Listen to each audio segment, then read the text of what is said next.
Another day, another basketball stories na naman ang pagkukwentuhan natin. At ngayon nga ay pag-uusapan natin ang balitang pagbabalik ni Klay Thompson sa Golden State Warriors at ang balitang paglipat na ni LeBron sa Miami Heat.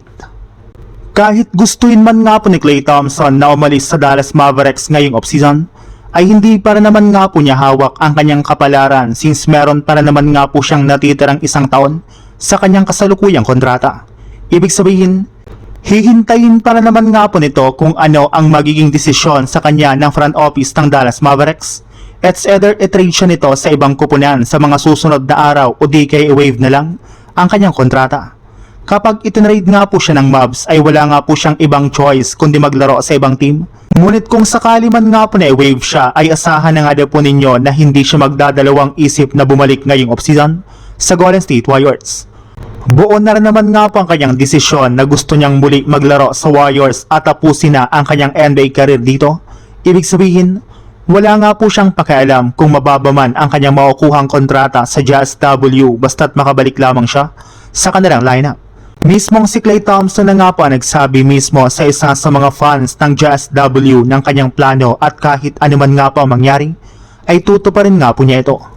Sa ibang balita naman, pinag-usapan nga po ang Miami Heat sa social media kahapon matapos mag-post ang kanilang YouTube channel ng introductory press conference para kay LeBron sa darating na July 27.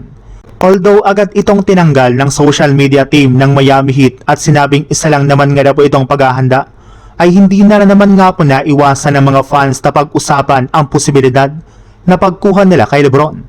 Kumpara nga po sa ibang mga teams, ang Miami Heat nga po ang may pinakamalakas na lineup na pwedeng salihan ni LeBron ngayong offseason dahil sa pagkakaroon nila ng dalawang legit na superstar na sina Bam Adebayo at Giannis Antetokounmpo. Bukod rin nga po dyan, makakabuo rin nga po sila ng legit na Big Five sa kanilang starting lineup na kinabibilangan nila Davion Mitchell, Andrew Wiggins, LeBron James, Giannis Antetokounmpo at si Bam Adebayo.